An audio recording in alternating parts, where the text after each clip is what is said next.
Hello friends, welcome to my another blogs. আমি এসেছি আপনাদের জন্য আবার একটা নতুন ব্লগস নিয়ে।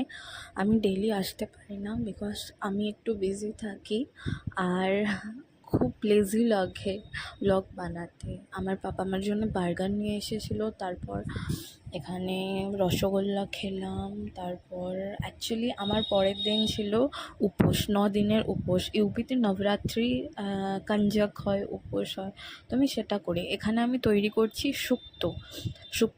শুক্তোটা খেতে দারুণ হয়েছিল, শুধু আপনি একটু লিকুইড রাখিনি, তাই জন্য পাপার ভালো লাগে না, কিন্তু টেস্ট খুব হয়েছিল। এখানে আমি উচ্ছে ভেজেছি, বেশি উচ্ছে ভাজিনি কারণ ওই তরকারিটা তেতো হয়ে যাবে।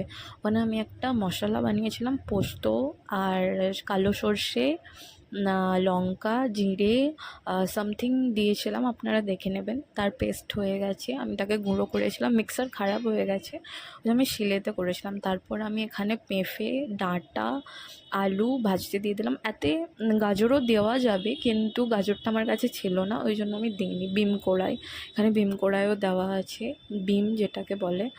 আর এখানে আমি দিচ্ছি পেস্ট।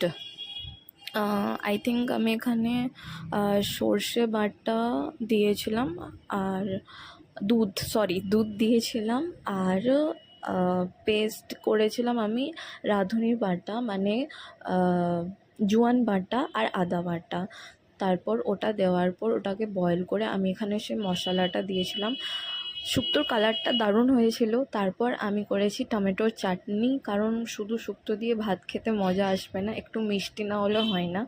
তো আমি এখানে টমেটো আর পাঁচফোড়ন দিয়ে, নুন আর হলুদ দিয়ে আমি এখানে এটাকে সেদ্ধ করছি। সেদ্ধ করে এখানে আমি চিনি দিয়ে দেবো। রেডি আমার শুক্তো।